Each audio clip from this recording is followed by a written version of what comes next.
le bébé qui vient de naître est déjà assez vieux pour mourir.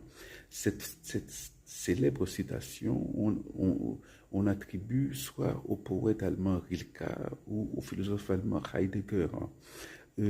Voilà. Donc, ces deux auteurs étaient préoccupés par la mort, mais ce n'était pas quelque chose de macabre, c'était métaphysique.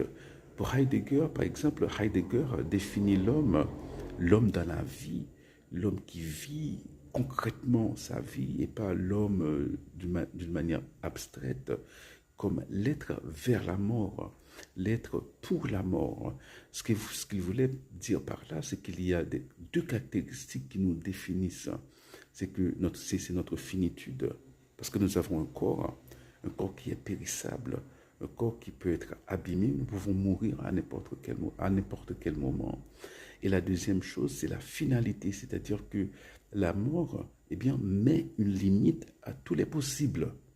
C'est la raison pour laquelle il dit que la prise de conscience de ces deux choses-là, eh bien, nous amène à l'authenticité. On pourrait de manière familière définir l'authenticité comme le fait de dire eh ben, je m'en fous de ce que pensent les autres.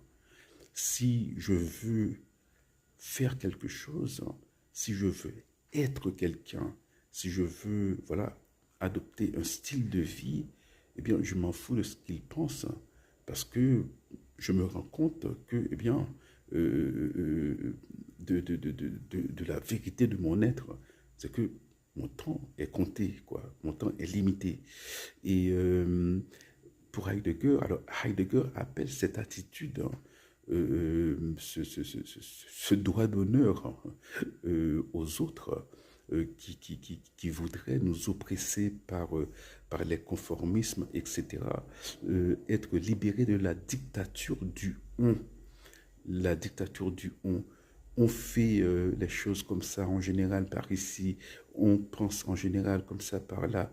Eh bien, il dit dès que on se rend compte de la finitude, de notre finitude et de la finalité que représente la mort, eh bien, on est libéré de tout ça.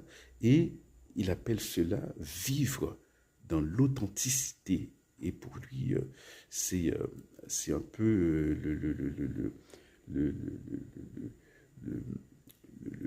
la chose positive que l'on peut tirer de la philosophie, c'est de pouvoir vivre de manière authentique, de ne pas se soucier tellement autant de ce que pensent les autres. Voilà.